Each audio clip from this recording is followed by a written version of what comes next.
కందడని ముందుగానే అది తెలుసుకుని చేయి చాచి పిలవద్దు అని చంటి పాపలకు చెబుతామా?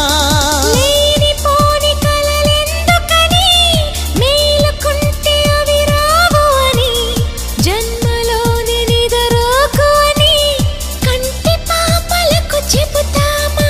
కలలన్నవి కలలని నమ్మనని అవి కలవని పిలవకు కలవమని